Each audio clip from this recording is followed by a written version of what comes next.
Hello, good morning, good afternoon, good evening, whatever part of the day it is for you. Welcome. Welcome to Wealth Reimagined. So, I am your host, Mya K, and I just want to welcome you. Thank you for tuning in. I know that it has been announced that the Family Bloodline Network would be starting this segment. And so I could not allow Financial Literacy Month to come around and not have content ready to go for you. So, welcome. Thank you for June. Welcome. Thank you for tuning in and joining me as we dive in. So, let me tell you a little bit about me. So, my name is Mya, and I have been in the banking industry for over 20 years now. And I'm learning how to use this studio, so bear with me just one moment because this view is a little crazy. So I've been in the banking industry now, gosh, 24 years. 24 years. I'll take you down that journey a little bit. So started out as a part-time job while I was in college.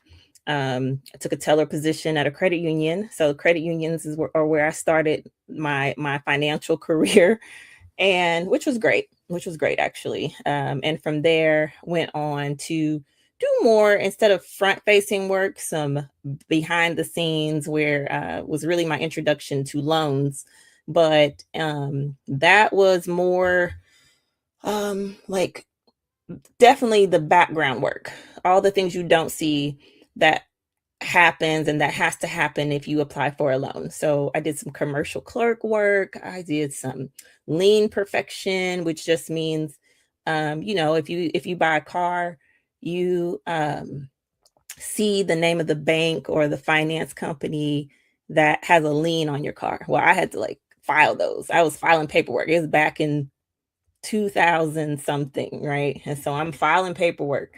From there, I did some UCC perfections. I've done secondary market for mortgage shipping, which some of you may be familiar with what that is. And then I got into the consumer or personal loan side of things. And from there, honestly, from there, that's where I pretty much stayed, except for one little spell where I did branch management for a couple years to get some management experience under my belt and uh you know see if I wanted to do something different. But I really fell in love with the loan side. I did some processing, which was like preparing the loan documents, getting them typed up, making sure everything was accurate. But then I moved into underwriting. And so underwriting is where it really took off for me, and I really loved it. Um, Doing the same thing, but it's a little different every time. So, one moment.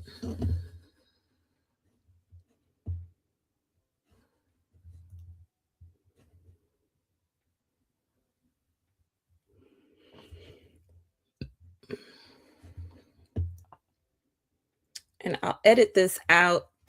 I don't know how to use the studio yet, but I don't like what I'm seeing here. So, anyway, um, that's really it. So, now, the bulk of my experience now, it's been about 16 years, 15 to 16 years that I've been underwriting. So underwriting just means that I'm the person that if you apply for a loan, I review your application, I review your credit report. I look to see what your capacity is to um, have a loan, if you'll be able to afford it, if you'll be able to how you'll maintain it, basically. How do you make your payments? How have you paid other people? How long have you been on your job? Um, you know, just different things. I'm analyzing different parts of your application to come to either a yes or a no. So I always tell people I can make your day or I can break your day. I can make your weekend or I can break your weekend. And it's not personal, it's just part of the process. And You have to fit in between certain guidelines for us to approve. So that's what I do. And I've come to love that. I've come to love just all the things that I've been able to learn about credit and able to apply that to myself, how I've been able to give advice to people in my life. I used to do some credit education in the past where I was just trying to help people understand it. People seem to be very attracted to credit and they want it and they feel like they should be able to get what they want just because of a credit score and all that. But that is a conversation that I will save for a different episode because I really want to take you through a bit of a series this month for Financial Literacy Month and really set some foundational pieces that I hope you can take something away from and it'll be beneficial and can help you in your own financial journey. Okay. So, first, I did want to talk briefly, very briefly, about Financial Literacy Month. So, Financial Literacy Month is observed every April, and its purpose is to bring awareness about the importance of financial education and to really empower and help you make financial choices that are deliberate, sound, and just maybe make adjustments or bring attention to something or a certain area in your own finances that um, maybe you've wanted to improve. It could be managing debt and getting things paid off. It could be boosting savings. It could be finally creating a budget because a lot of people don't have a budget. Do you have a budget? So it could just be that, the simple foundational steps. So this month is just to bring awareness to that, encourage habits. And so that's what I plan to do. I plan to have 4 videos because I want to focus on certain topics and I want you to walk away from that video and it'll be like homework, but not homework, but really encourage you to take to heart what's shared and see how you can implement that into your own life in really practical ways. So that is a little just overview that this is a every April thing. You'll see a lot of content or a lot of banks and credit unions, um, financial investment companies, things like that, hosting just events or webinars. So take advantage of that. Don't just listen to one person. Of course, if you find somebody that you love, that's great. But listen, there's so much out there and there's so much to learn. And the nice thing about personal finance is that we're really all telling you the same thing. It just may be the delivery, it just might be the style, it might just be something about a specific person that speaks to you. So check out different people and their methods and their advice. But the foundation, that's what I really want to focus on because I feel like anybody can tell you what you should do or how to do it or what percentage to do and all that. But you gotta have the foundation, right? You gotta have the mindset. You gotta have certain steps already in place that are foundational to set you up for success. And so that's what I want to focus on over, I guess, the course of my career in the front-facing positions that I did have, where I did get to help. Um, my time as a branch manager was at a credit union again, and I did get an opportunity um, to kind of do some financial coaching, and I was in the process of becoming a financial counselor, but decided to go a different path and get back into underwriting. Branch management, just at that time in my life, was just a bit too, it was stressful, but it was just also, I didn't want to be a generalist in many topics. I wanted to really be more specialized. And the bulk of my experience at that time was in underwriting and credit and all that. And I really wanted to get back into that space. And so that's what I did. That's what I did. I pivoted back to underwriting. I'm grateful that I was able to do that. So, personal finance. That's what this podcast will be about. Um, Personal finance is about how you manage your individual or your household financially, your money at home. Again, that's budgeting, saving, investing, even like protecting your assets with insurance or life insurance. Um, and it's all in a movement to get to a certain life goal financially.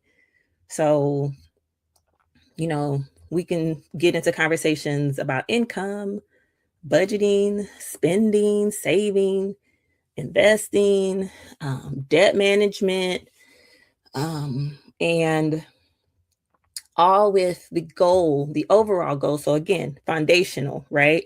But the goal is for you to get the foundation so that you can move into more emphasis on retirement planning, investing, um, you know, just really building wealth, really getting to a point where you're making your money work for you. But again, that starts with mindset. You have to understand the importance. You have to understand that however you grew up with money doesn't mean that's how you have to be with money. You have to work on getting rid of beliefs that no longer serve you, especially around money. You have to think about that blueprint that's been set for you. How did your parents handle money? How did you grow up? What was it like? Were you all very poor? Did you only get hand-me-downs? Um, were you middle class? You have to take all these things into consideration. And based off of that initial blueprint that you have for money, do you have beliefs that are serving or that are not serving you, that are hindering you? Did you see your parents always wiping a credit card and you had and everything you wanted was there, but you also saw like your parent stressed, dodging the phone? If you're anywhere near where I am in life, you remember the phone, the house phone ringing, maybe somebody not answering the phone. You remember caller ID coming in the scene, and then you could monitor those calls a little differently. But, think those are all things to think about and that we'll get into. But that's what personal finance is. That's what this podcast is going to be about. So, again, I'm really glad that you're here. So, let's go ahead because I'm going to try to keep these short and sweet. So, let's go ahead and get into this week's focus. And this week's focus is about getting organized. You have to get organized. You have to get organized. I can't stress this enough. And I'm going to kind of go into what that looks like, what that means. So it's really important that you know where all of your documents are. It's important that you know passwords to bank accounts. It's important that you know logins, you know where all of your assets are. Um, you know where like your birth certificate is, you know where your social security number is. You have a place where you keep your taxes after your copy of your taxes after you filed. You need to know where your stuff is. Where's your stuff? You need to know. And so that's step number one. I want to encourage you all to take some time and figure all that out. You can get organized digitally. If you are very tech savvy and you want to create for some things, right? Because you can't get digital, with a birth certificate or a passport and things like that. But for statements, get bookmarks on your browser. So with a folder, even for that, if you have multiple bank accounts with different financial institutions, get all that bookmark. Um, and or if you want to do more old school, I can't reach it, but I have a file folder or a file cabinet, a little portable one. It's not like a cabinet, a little bin, I'll just say, where I have hanging folders in it, and I have organized it in alphabetical order, just different things, Um, my my life insurance policies over there, my passports, my legal documents. I have some legal court documents. I have some paperwork like for my car. I have some things like that in there. Um, I have medical bills that I have paid, like maybe large ones. Some of the things that I have, I could probably get rid of, honestly, because I was going through it a little bit before I was preparing for this, and I'm like, I could probably let this go. But the point is that I took the time to get organized. I organized my banks. I organized all my documents. Um, if you have like a will, a trust, like things like that. Like you just want to know where all your things are. So that is step number one, to get organized. So I did find a list, and I'm going to read some things on here just to help get your mind working, or if you're thinking about like, well, what should I gather? Here's a list. So some important examples of some important legal documents. Like I said, birth certificate, adoption papers, marriage licenses, divorce paperwork, your social security card, passport, permanent resident card, which you probably carry, like a passport. I know I keep my passports locked away because I don't carry them as ID. Naturalization documents, wills, if you have like a power of attorney, um, a copy of your deed to your home, um, your title, your car title. Where's your car title? So that's some ideas of some legal documents that you want to know where they are, and you want to put them in a safe place. You want to put them in something fireproof. So start thinking about those things. Look up some of those fireproof cabinets, and think about your own life and your own documents and things that you have. Where are they? And let's get them all in one place so you know exactly where your things are. We talked about taxes. So they say you should keep taxes up to 3 years. Now, I keep my taxes electronically because I file electronically, and then I just go ahead and save a copy. So I have a folder on my computer that has various years of tax returns. And again, you only probably need to keep 3, but I have more than that just because it's digital. But something like that. This property tax statements. Um, Nowadays, I mean, if you want to just have it handy, you can. Let's say you're doing borrowing at the bank using your home. Let's say you want to get like a home equity line of credit. It might be helpful to go ahead and know where your property tax statement is, to show proof that it's paid in the event there's some discrepancy with the county. So that's not harmful to have. Personal property. If you're in the state of Missouri, you know all about personal property. And having that statement, again, showing proof it's paid. Even if you just wrote paid and the date. And that way, if there's ever some type of discrepancy with the county or the state, you have proof, or you can get them proof. It's like, hey, I paid this on such and such date. From, you don't have to tell them specifics about your account, but if you put enough notes on your own statement, it'll be easy for you to track down that debit that they took the money out your account already. Financial accounts. So bank statements and like credit card statements, you could probably nowadays just logging into your account online, you can access those things.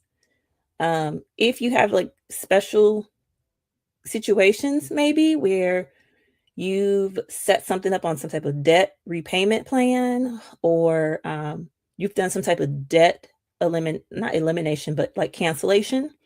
You've settled a debt, something like that. I would definitely hold on to for a little bit. Um, Retirement accounts, again, you can probably access those things um, online also. But that goes back to where are my retirement accounts? Do you have those bookmarked in your browser? Um, do you know your login? Do you need to reset your password? It goes back to that. So again, either digitally or manually on paper. Investment accounts, the same thing as with retirement accounts. Um, so sources of income, that's something again you can probably access online. So is it bookmarked in your browser? If you're not like a W-2 wage earner or a 1099 earner and you're retired, do you know where your recent Social Security award letter is, or your pension award letter, or your IRA distribution statement, or your required minimum distribution? Where are these papers? So those are some things that you would want to be sure you know how to access easily in the event that you needed them. Alimony, child support, that's a document sometimes you need. So be sure it's in a safe place. So you get the idea on like types of income. Financial obligations. Again, this list, some of the things, again, you could probably get online, right? By logging in your account, but mortgage statements, lease, utility bills, you could probably do that online mostly. But if you're somebody that wants to keep that would be something else. Car payments. I will always, instead of your car payments, you might also want to have if you have a loan on your car, you want to be sure you have a copy of your promissory note. So be sure you have your loan, everything that you signed when you got your loan, be sure you keep those papers. Student loans, child support payments, if you're making child support payments, and same like alimony. So things like that. Insurance, be sure you know where your policies are. Where's your homeowner's insurance policy? Where are your life insurance policies? Where's your renter's insurance policy? Medical, be sure you know what all your medical insurance covers. If you have that, they usually mail that out.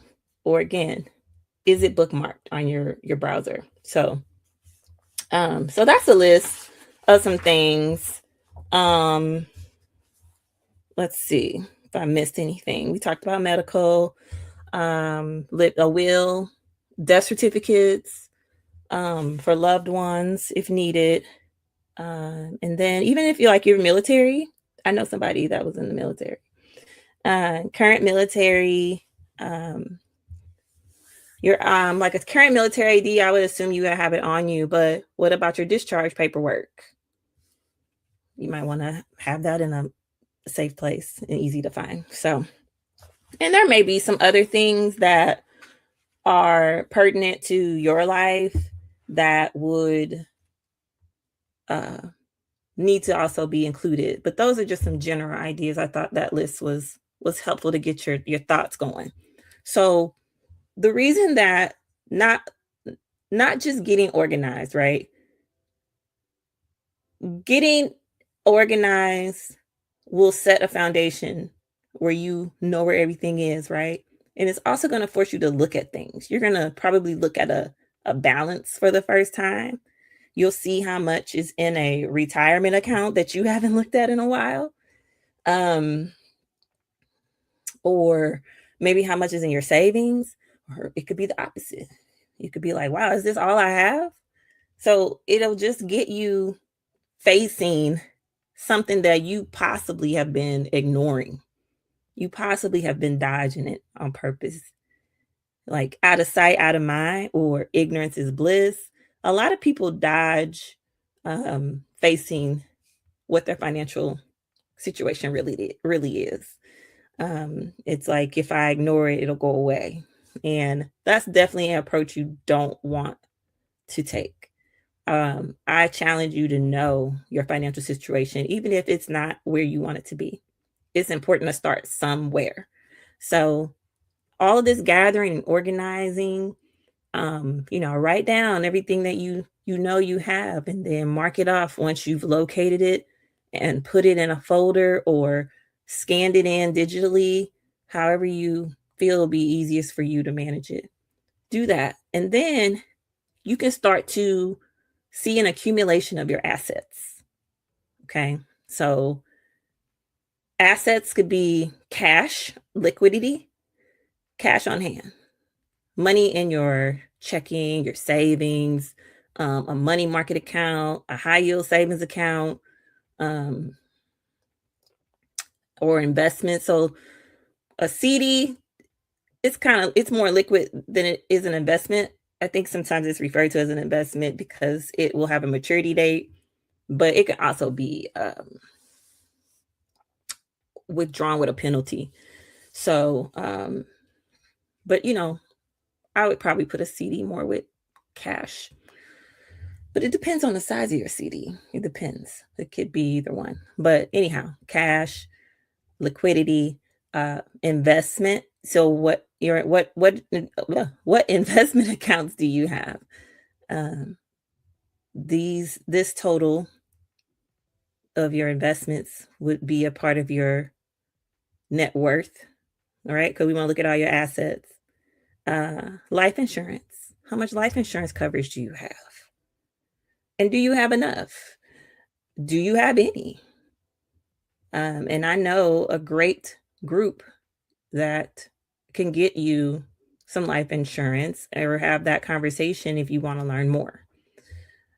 So, life insurance, the value of your life insurance would be an asset. Are you a small business owner? Or, what's your business net worth? That's an asset. If you were to sell that business, could give you a lot of money, right? So what's the net worth of your business? Retirement accounts. How much do you have? Are you on track to retire soon? Are you behind? You need to play catch up. Do you need to figure out how you can get some margin in your budget so you can play catch up? So again, getting organized, knowing where your documents are, um, setting those bookmarks on your browser, on your personal computer. Um, those are steps that are critical to really setting a foundation and really just showing not just yourself, but your finances that you're about to take charge. Okay. So that's all I have for this episode. I hope it was helpful. I hope that you took maybe at least one thing away. But please leave comments. Leave me comments, leave me questions. Um, but start there. And then next week, I'll be back and we'll talk about step 2. Once you have set that foundation and gotten organized and gotten all your paperwork, all your documents in a row, and passwords reset and all that. So thank you again. Thank you for joining me again. I hope you enjoyed, and I will see you next time on Wealth Reimagined.